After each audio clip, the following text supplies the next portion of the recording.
Don't call it a comeback. The woke warriors are here. We gonna get you. We ain't got no fear. Yeah, come on. Get it, get it, get it. Ha ha ha ha ha. What, Marvel? What? Yo, this is CSB853 coming at you full throttle with Bring That Noise comic book What the Ham Sandwich edition. Jeez. So, before I go in here, Marvel made a new announcement for the New Warriors. Oh, yes, it needs to be talked about. There's one positive that comes out of this before I go into it, though. But, in fact, I'll save the positive for the end because I like to be positive at the end, you know. So, yeah, the woke warriors are here. Now, some people might go, oh, no, they're woke. Just accept it. Just accept it. They're woke. They're garbage and they're woke. Because this is woke characters. It's bad. You can come at me if you want. It's bad. It's stupid. But it's fine at the same time. You got your heroes. So, I've written them down. Make sure I didn't miss anything. So we're going to start off with those warriors. Now, before I do that, the New Warriors were kind of like Teen Titans, Young Justice. I actually am a fan of the New Warriors, but the same thing, I was a fan of the Guardians of the Galaxy. The new ones that you guys know, and the ones that aren't so common that showed up in the second one with Charlie and all of them. And yeah. So I was on the Guardians of the Galaxy before they were cool. Whatever. I get comics. I got them for years, decades. So what? I really like the New Warriors. I even got the last one with Scarlet Spider, because I love Scarlet Spider. It had Nova, Water Snake, which was like an Atlantean. I was still a little confused about her, honestly.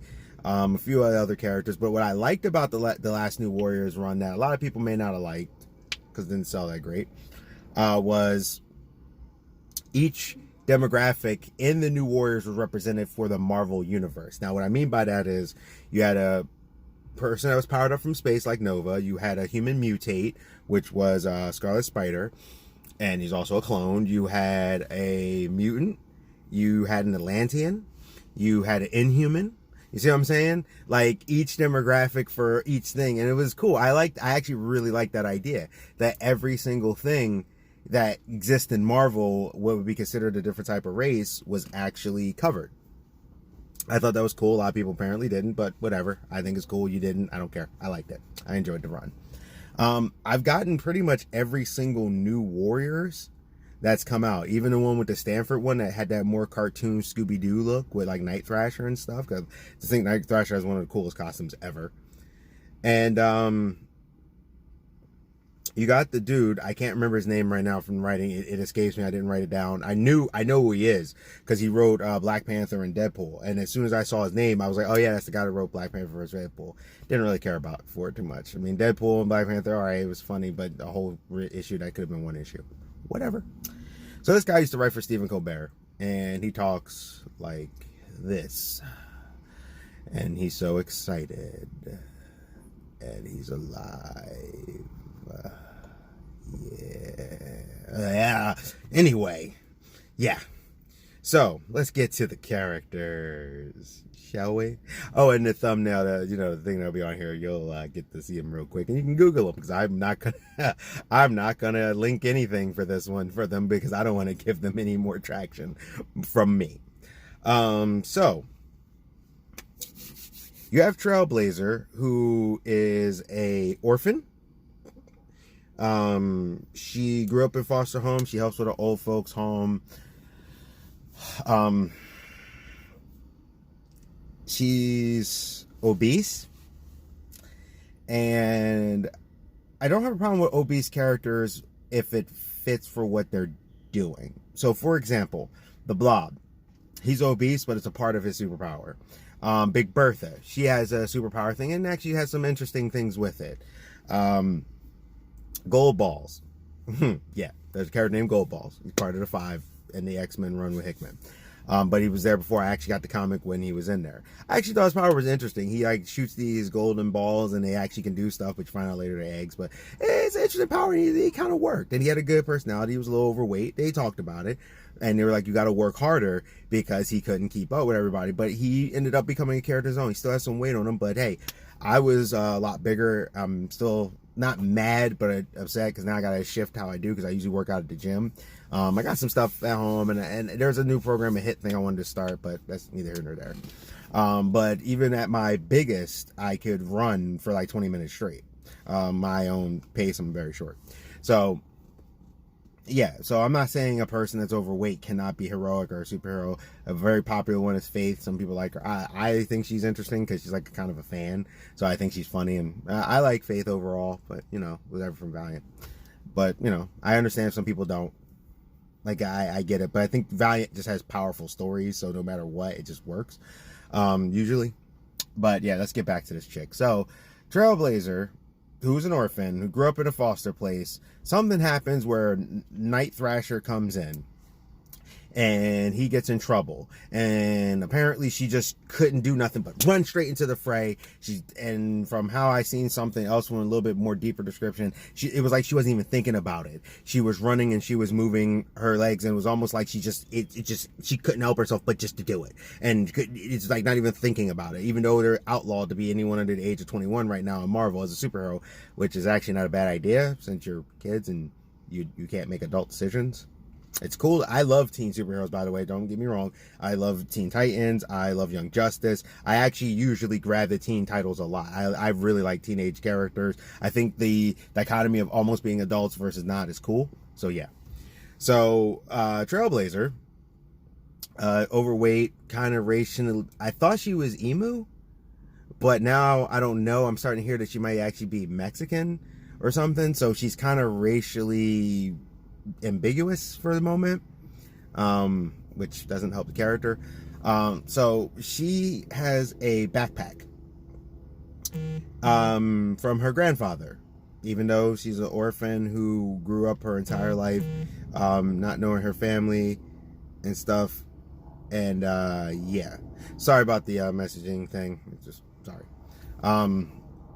So her backpack can pull stuff out of it. It has some kind of pocket dimension in it or whatever. And sometimes she can't control it. And I actually said this told my description to my friend to see if he came to the same conclusion I did, and he did. She's Deku and the girl from My Hero Academia that can pull things out of her body.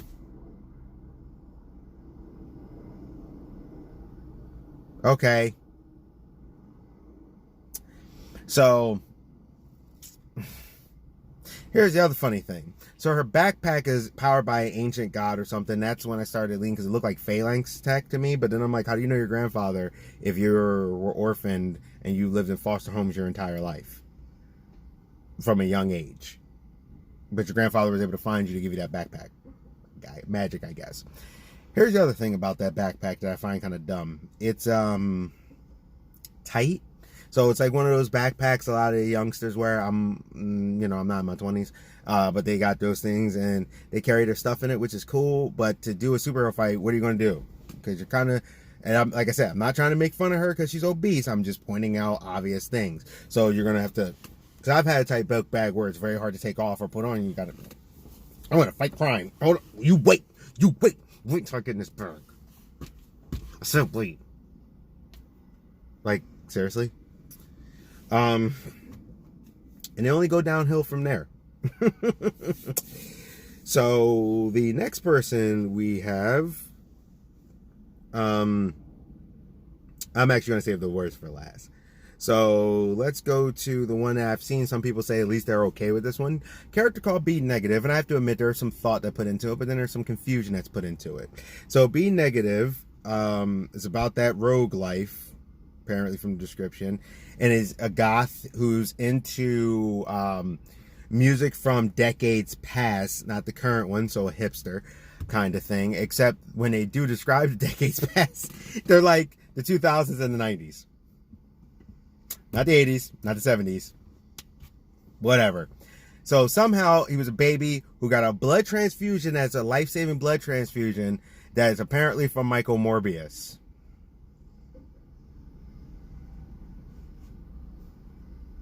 I'm gonna do it to myself. What? So Michael Morbius went to the hospital, was like, yeah, let me give you a little bit of this blood. Let me give you some of this blood, baby. You can use that on the baby. He has the faux hawk with the shaved sides and the hair comes down like this. He's looking like that, and rockstar, whatever garbage. Has the old Michael Morbius used to have this suit that cut off here. I actually kind of thought it was cool for him, and these little wings. So he has like a leather jacket with those wings, and I can't tell if he has pants on or not. Sometimes it looks like he does, sometimes it looks like he doesn't, and boots, and he's kind of glam. But the guy who writes it calls him the goth, which, by the way, that guy also used to write for Stephen Colbert. Calls him the goth character, but he looks like glam rock hipster more with some goth. Not the typical hipster where they got the hat and stuff, but another type where they're like, oh, I'm about records, not about music. You don't understand. That kind of guy. Even in the picture, he's like, they're all here, and he's like over here. Like that. Like, why do you have to be the weirdo, emo, rock star kid? So, but he has vampire powers, blah, blah, blah. And a lot of people is like, that's the best looking character, which I agree, which is sad. So then we got the twins, which if you see the picture, I'm sorry, it looks like the dude is slipping her the D. And yeah, I called her. You'll understand that in a second. I don't deal with that pronoun junk. It's it's the English language. Sorry. You don't like it? I don't do that, this, that, them, and they. No. Sorry. Don't do it. America. Deal with it. So you have Safe Space, who is, as the guy described him, a typical jock. He has pink hair, pink eyes, pink earrings, pink outfit, pink knee pads with white accents, and this little 3-circle thing. How is that a typical jock? How? You're saying the atypical jock. So when people think of jocks, that's what they think of. Pink. Kind of seems a little regular, whatever. Really? Sure. Okay. So his powers is that he can basically create a safe space for other people only when they're in danger, and his powers need to be triggered, as the guy used, for when people are basically in danger. But from what I'm understanding, he can't protect himself like that from what I've seen from some of the stuff. That may change, it could be wrong, but that's funny if it is. And he's the defensive guy, because they repeated it like 8 times in the trailer. So then you have Snowflake. Now, Snowflake and Safe Space are using these names as badges of honor because they don't understand why these names are negative. So they're using them as badges of honor like it's 2017, when now these kids today, if you say something like Snowflake, they say, okay, boomer. No matter if you're a boomer or not. And they have counters for it, but yet you're referencing and trying to be relevant, but it definitely feels a little dated. Even though in the video he's like, they're timeless. No, those kind of characters are stuff that's happening today, not that they're going to be locked in this time. So Snowflake, from what I understand, her powers, because from what he said, she uses because snowflakes are supposed to be fragile and soft. Well, she makes snowflakes sharp. You don't know, nigga, sharp. She makes these ice crystal snowflakes and throws them like ninja stars. Doesn't have, from what I understand, not ice abilities like Luna Snow or Iceman. Nope, just makes crystals. Whoa, whoa, whoa. She's sky blue and white, blue, blue, blue. She's non-binary and goes by they and them. Yeah, like I said, she goes by they and them. Check your chromosomes. So anyway, besides that, and like I said, if she wants to be that and do those things, that's fine. If the character is like, hey, they and them, fine, whatever. Like I said, you don't get to change the English language for me. Language is there for a reason. So, when you see them in the thing, it looks like he's slipping her to D because their embrace is not brother and sisterly. And if it is, it's a little incestual feeling. So, yeah. So you got these two that are there, but they're not the worst. And I've actually had to rant about these a couple times, so I've calmed down a little bit. But yeah, the fact that Snowflake, Snake, and Safe Space, I'm like, really? Really? You're gonna be that on the nose, Marvel? Okay. The last character is the Asian character who me, you, and everyone watching on my YouTube channel right now has that superpower. Basically, screen time, because he doesn't want to be limited to screen time. So, since it represents limits, he doesn't want to have limits to screen time. So he was transformed by his dad or his granddad. I don't even care. Internet gas. Yeah. Internet gas. Yeah.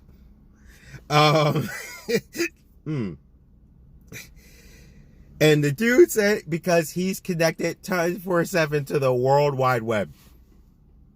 What's this, 94? 95, buddy? You're in your mid-30s. World Wide Web, you couldn't just say internet.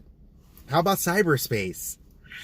Cyberspace. Surfing the web. Anyway, from what I've gathered, he is not a hacker. He is nothing but a person who is a walking cell phone. You freaking nut job. So he's just going to sit there in the corner while they're fighting crime, probably watching porn, talking about something. In a minute.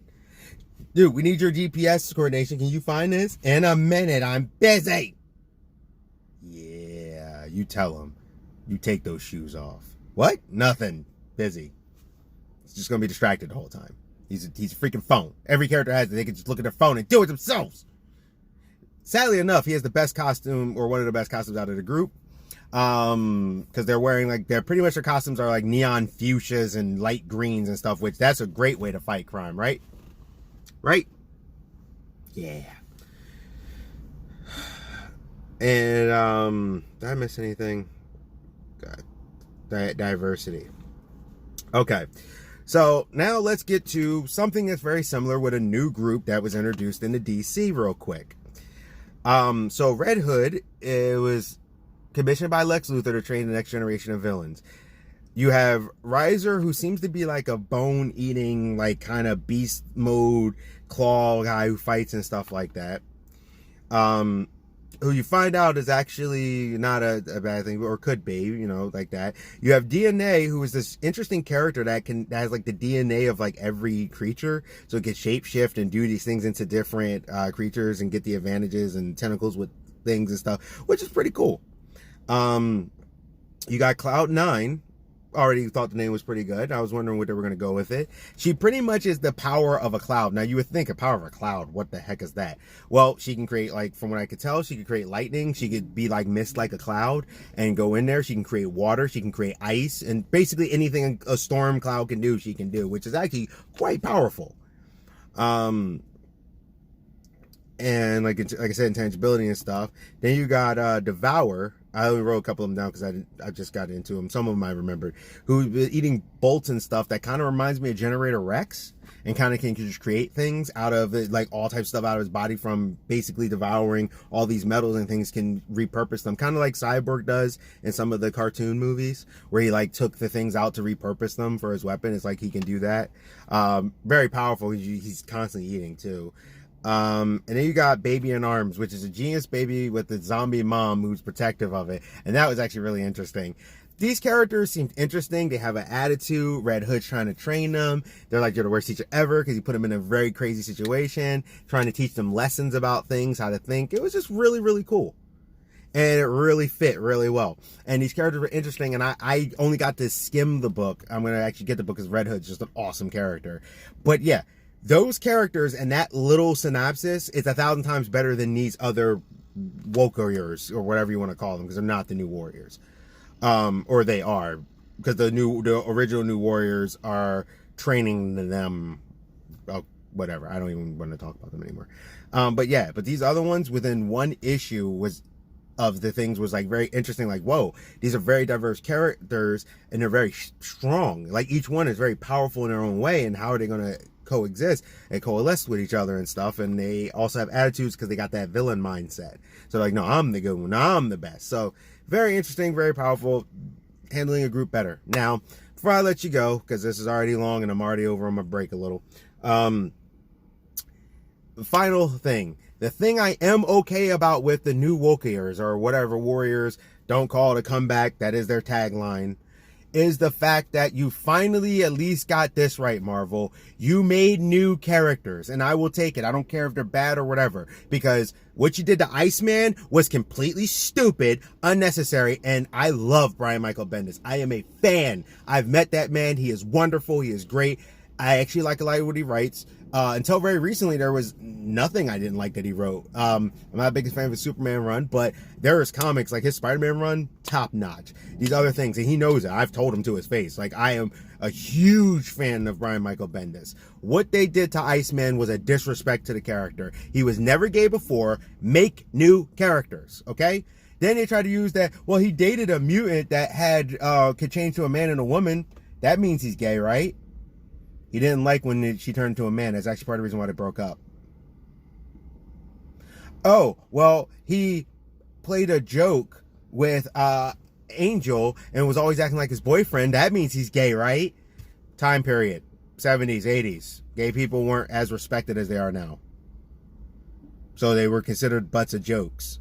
Just like how Asians were back in like the 40s, 50s, 60s. And then we evolved as people. He made jokes about being with Warren, but he was actually teasing Jean and Cyclops and stuff. So him making gay jokes, or a gay joke, and Angel went along with, mind you, a lot of the time. So does that make Angel gay? I guess, from their logic. And now they're doing this thing with Wolverine and Cyclops, which I'll get to that because I have not grabbed Hickman's thing. Because I'm telling you right now, Wolverine is not gay, Cyclops is not gay, and that's unacceptable. I don't have a problem with gay characters. I don't have a problem with things. I actually like Northstar. It's actually one of my favorite characters. I wish they would use him more often. Constantine is a bisexual character. Deadpool is a bisexual character, and I love Deadpool. And I think Constantine's great. There are multiple characters that are of the letter community. You can make new characters if you need it, or use the characters that you already have and actually put them in cool stories. And push them that way as, hey, this character is this. The transgender character, right now it's on Supergirl, but I knew about it before. That was fine. I loved it because the character was already that way. You didn't change it. Thunder from freaking Black Lightning. They didn't change the character. They already had the character. That was what the character was from the gate. Taking a character's sexuality or their race or something and swapping it is stupid, lazy, and dumb. Stop it. But at least this time you made new characters. Now, are these characters interesting to me? No. Will they get Gen Z, Zoomers, or Zennials, whichever one you want to call them? Maybe. A lot of times you keep trying to grab a market and keep trying to cater to a market that's complaining about it, but they're not consuming the product, or Batwoman would be one of the top shows on television. So, yeah. So, in light of this, you can miss me with New Warriors, Wokiers. I will not be reading it, but I will say this, Marvel. Good job on at least making new characters. That way I don't feel disrespected and these characters come off. But I know you guys were talking about doing a New Warriors TV show, and I have a really funny feeling that these are the ones you're going to try to make it about, and that's why you didn't do it with Squirrel Girl with Milana Trobe, who I think is amazing, and she's great at Squirrel Girl. So, yeah. So, new Woke Warriors, yeah, I will not be there. Don't call it a comeback. Don't worry, I won't. Have a nice one, CSB853. Please like, comment, share, subscribe. I keep screwing that up. And tell me if you want to talk about it. Talk about these new Warriors and how awesome they are. Tell me why they're awesome, or tell me why they're trash. I don't know. I don't care enough about those characters to read their comics. So, first time, Marvel, congratulations. That's a fist bump to you. I've bought new Warriors every single time you have made them, except for this time. Thank you for saving me some money. But hey, somebody might like it. It may do well, may have a good story. And if that's the case, that's great, but it won't be me. See ya.